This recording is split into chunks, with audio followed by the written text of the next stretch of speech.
Maya, it's good to see you again. So we talked last week. We're now a week closer to the June 1st fiscal cliff, if you will. There's a meeting today. And instead of some signals of compromise, both sides, or certainly on the Hill, from what Speaker McCarthy told our colleague Garrett Haake today, they're hardening their positions. Yeah, I'm not encouraged with the things we're initially starting to hear. It is really important and good news that they are talking today. It has been almost 100 days, I believe, since their last conversation. And keep in mind, we've known about this deadline for well over a year. So it is not helpful to anyone that it's taking so long to have these conversations. But this really has to be a meeting that isn't about political posturing, but is about both sides sharing what it is that they need to get a deal. And Andrea, I don't think it's so hard to see what a deal could be.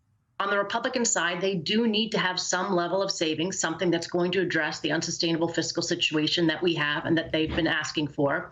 And on the Democratic side, it's going to have to be that we separate this negotiation from the actual lifting of the debt ceiling. And I would think they're also going to want to make sure that the debt ceiling is increased for some longer amount of time, past the next election preferably, and probably reform the debt ceiling.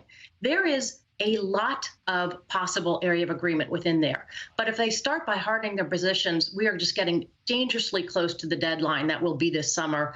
And markets are going to rightfully start to get concerned. And this is going to be good for nobody if we keep dragging this out.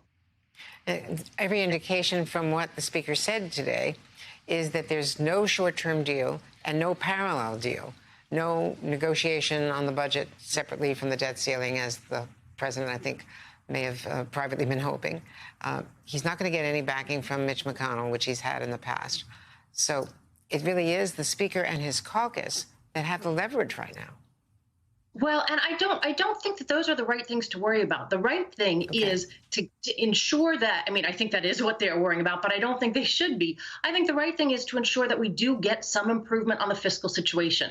That's what Republicans put on the table that makes sense many times in the past. We have increased the debt ceiling while also putting in place savings packages to help deal with debt problems. We've done it before. It would make sense to do it now. I'd also point out that under President Trump, when we lifted the debt ceiling, we put in place packages that made the debt worse, not better. We should not be doing that again. But I think Republicans should be focusing on getting sensible savings, but a short-term debt ceiling increase makes absolute sense. It makes the negotiating timeline easier all around. And you could do it in return for something like not spending the unobligated COVID money. That I think would make sense.